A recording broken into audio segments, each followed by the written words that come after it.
Good evening and welcome to this board meeting for Tuesday, September 5th. If everybody could please stand for the Pledge of Allegiance.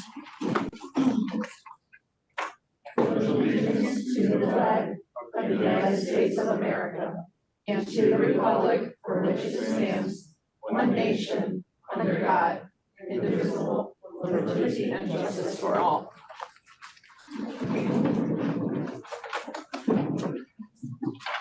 Mr. Rigsby? Here. Mrs. McCarthy? Here. Mrs. Saxon? Here. Mrs. Tamira? Here. Mr. Vaca? Here. Finalization of the agenda. Is there anything to add or remove? The agenda is final as presented.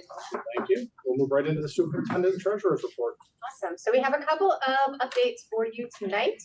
The first will come out of transportation. As you know, we have had some challenges at the beginning of the school year with transportation, and Mr. Yunker is going to give us an update about where we are today. Mr. Yunker.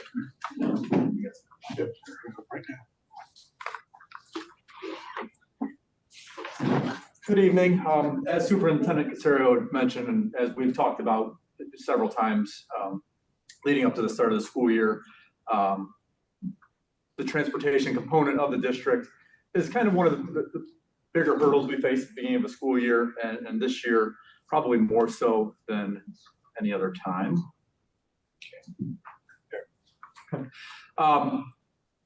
As a lot of people know, there's a national shortage of bus drivers, and we're not immune to that. Here at North Ridgeville, we are currently 5 bus drivers short. And to put that in context, because I think sometimes when people hear, oh, you're only 5 drivers short, that's not too bad. When you look at the routes that it equates to throughout a day, that's approximately 20 routes, which is a lot of different routes that we're short on because of the shortage of those 5 bus drivers. We'll talk about what that means here in a minute, but that's our current reality right now. We do have 3 applicants in training. They're going through the process.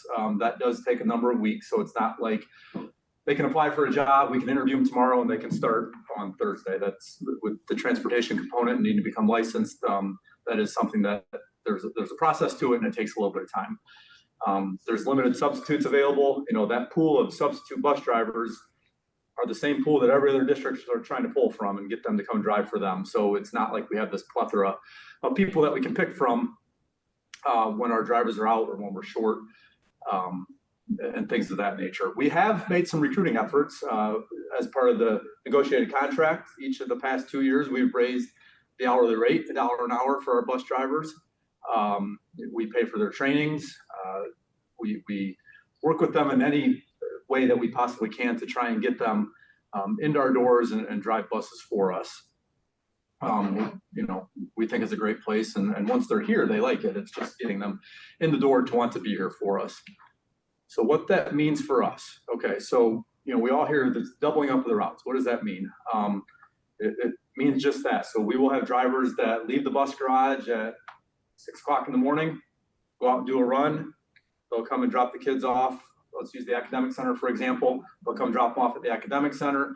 Those students will go to the cafetorium and wait for anywhere up to 45 minutes to an hour while that driver goes back out and does another run to pick up students and gets them back here with any kind of luck in time for school to start at 7:40 in this building. The afternoon, the same applies. So, you know, if you've checked the daily transportation updates, you'll see that on any given day, there's a handful of buses that we'll say bus 54, those students need to go wait in the cafetorium until approximately 3:45. Bus 54 goes and does a run, drops the kids off, comes back, picks up those kids that have been waiting in the cafetorium and goes and takes them home as well. That's happening in all of our buildings throughout the district. Limited approval of variance forms. So at the beginning of the year, families are able to submit variance forms that our transportation department looks at and decides, okay, if they've got a babysitter that the child's primarily going to be at, is that feasible, or do they have a neighbor or something like that? Because of our shortage of bus drivers and our buses generally being at complete capacity, we are limiting the approval of those variance requests at this time. We've moved to more group and corner stops. And so what that means is instead of going door to door, particularly in the bigger developments, your Meadow Lakes, your Waterberries, we are doing group and corner stops, where that means maybe a cluster of 10 kids is going to be getting on at the same bus stop. One thing that's important to note in the group and corner stops is people think, well, you're only adding, it's only gonna add 30 seconds to come to my house and pick my child up. But when you look at that in totality of an entire bus full of kids, if it's 50 kids and you're adding 30 seconds to each of those stops, that adds up. And we're already talking about struggling to get kids to school on time. Every minute matters. So that's why we've moved to these groups and corner stops. Extracurricular field trips, we've already seen the impacts of this. Those trips don't go off until every kid from school is home. So, last week we had a middle school football game. The bus was supposed to depart at 3:15. They didn't end up leaving here until 4:30 because we needed to make sure that all of our kids were at home. The drivers could come back and do this. Working with Dr. Miller today, we've already had to cut out some school day field trips because we need the drivers to run the runs to get our kids to school and home after every day. So those are things that we will continually analyze throughout the year, but those are some of the impacts that we're seeing right now as we face this shortage. A lot of questions we get is, well, where can I find this information out? Things are changing daily. Last year, we tried sending out robocalls every time that a bus was going to be delayed. The issue is it doesn't always impact every parent in the district. So when you start making calls every day, it starts to, parents are going to start declining calls, or we got just as many complaints that quit blowing up my phone every single day. My kid does not take buses. So we've worked with the transportation department, nrcs.net. On the transportation page, there's a live Google Doc that is updated the minute that we know if there's going to be delays in the morning or afternoon. It's updated daily. Similarly, the VersaTrans MyStop mobile app updates in real time as well. So if you want to know if your child is going to be home late or what the status of their bus is, that app, which is handled through a third party, does provide real-time information on our buses. So I know that's a lot of information just spewed out here, but wanted to give everyone kind of a status update of where we're at with our transportation department. Tammy and her team are doing a tremendous job given the circumstances right now at making sure our kids are getting home and getting home safely. But the reality is there are going to be some delays as we navigate the shortage of drivers. So happy to answer any questions if there are any. Mr. Yunker, ODOT requirements for CDLs changed. We now do that in-house, right? We can. We're looking for an employment opportunity. You want to get your CDL component, we self-certified in-house. We do that in-house. We pay for that training, and that also expedites the time in which that can be done because you're not waiting for sometimes however long it can take to get that scheduled outside of here. And having kids in the district, I can speak to the VersaTran. It's updated, it's accurate. We use it. And please be kind to our bus drivers. They're up against it. And my grandson on average has been 35, 40 minutes late every day, but he gets off the bus, he's safe, he's happy. Try to limit conversations with the bus drivers at the drop-offs and pickups. That'll help get them off to the next person and drop off the next student. So as a community, anything we can do to support what our bus drivers and transportation department's doing, I get it. We want our kids home in a timely manner, but there is a bus shortage and we're doing everything we can. And our bus drivers are amazing people. And I want them taking their time when they drop off our kids so they all come home safely. Absolutely. So this has probably had an impact as well on staffing at the schools before and after, with students waiting for 45 minutes or so. Yeah. Before and after school. Yes, is the short answer to that question. So our administrators have stepped up and helped providing coverage. We've extended and adjusted some paraprofessional times to be in cafeteriums or be in those common spaces where the students are to make sure there is adequate supervision in those places where the students are gathering. Thank you. Thank you. Thank you, Mr. Younger. Our next report is, so our kindergarten students have been in for about a week now, and they are awesome. They are so much fun, and we've enjoyed watching them navigate the buses and schools and all kinds of everything new for our smallest rangers. So that's been an exciting transition, but Dr. Miller has some news for us as it pertains to enrollment and where we are versus where we were last year.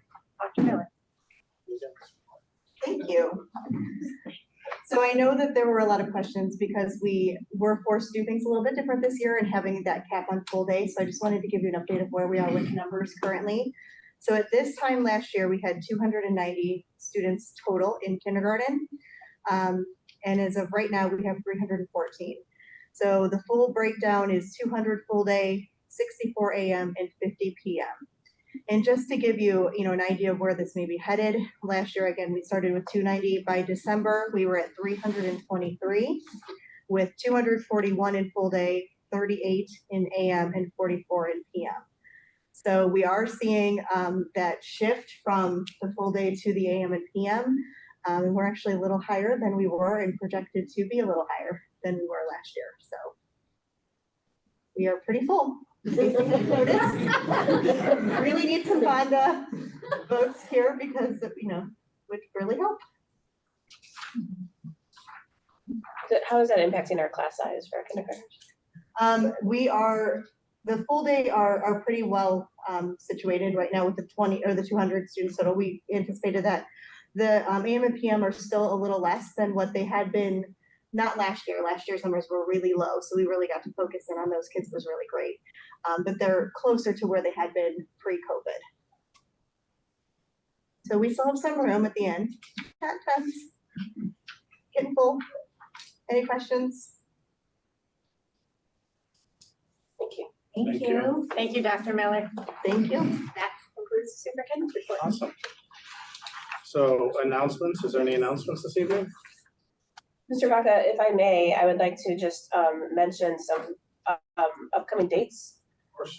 We have, obviously, people know Election Day is on November 7th. I shouldn't say obviously, because clearly I did not know that actual date until 30 minutes ago.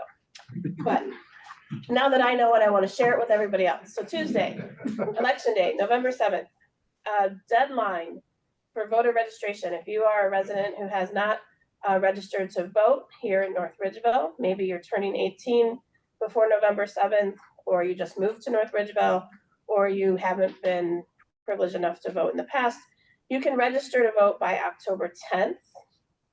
And then early in-person voting starts on October 11th. So just a couple dates I wanted to throw out there so people are aware the important election dates that are coming up. Anything else? Well, we would like to wish you a happy birthday. Sure you appreciate pointing that out. So happy birthday to you. All right, here's an opportunity for hearing of the public. If anybody in attendance would like to address the Board of Education this evening, please approach the podium, sign in, and state your name. Okay, seeing none, we will move on to the consent agenda. Education report, Mr. Mara. Thank you. We have a first reading for an overnight field trip proposal. The supervised out-of-state field trip is for approximately 350 North Ridgeville City School 8th graders to go to Washington, D.C. This trip is set for May 8th, 2024 to May 10th, 2024. Additionally, we have a first reading to formally approve the North Ridgeville Track and Clay Target Team as an official school organization.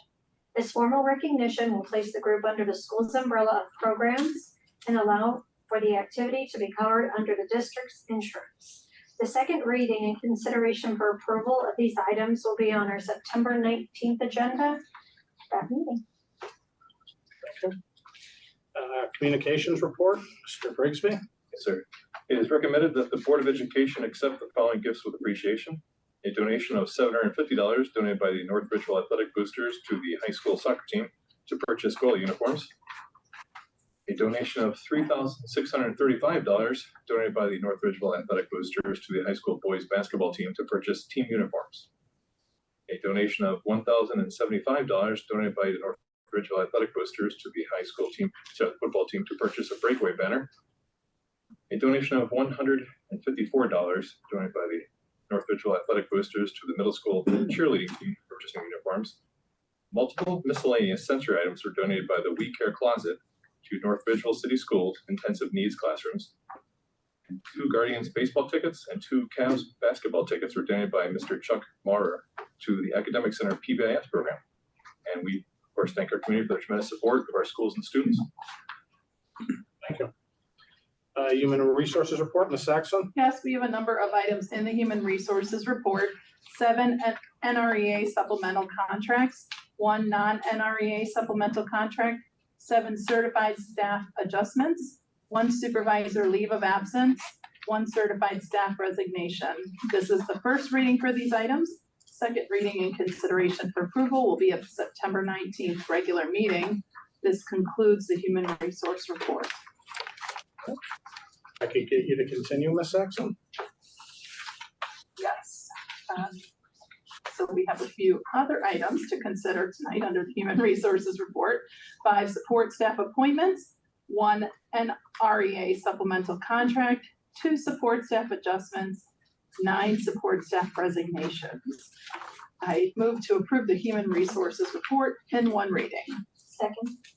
Moved by Ms. Saxon, second by Ms. Tamira. Is there any discussion? Roll call, please. Mrs. Saxon, Yes. Mrs. Tamira, Yes. Mr. Grigsby, Yes. Mrs. McCarthy, Yes. Mr. Vaca. Yes.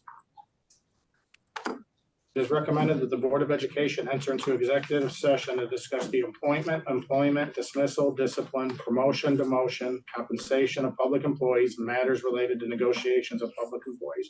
There will be no action to follow. Second? Moved by Ms. Tamira, second by Ms. Saxon. Roll call, please. Mrs. Tamira, Yes. Mrs. Saxon, Yes. Mr. Grigsby, Yes. Mrs. McCarthy, Yes. Mr. Vaca. Yes. 6:16.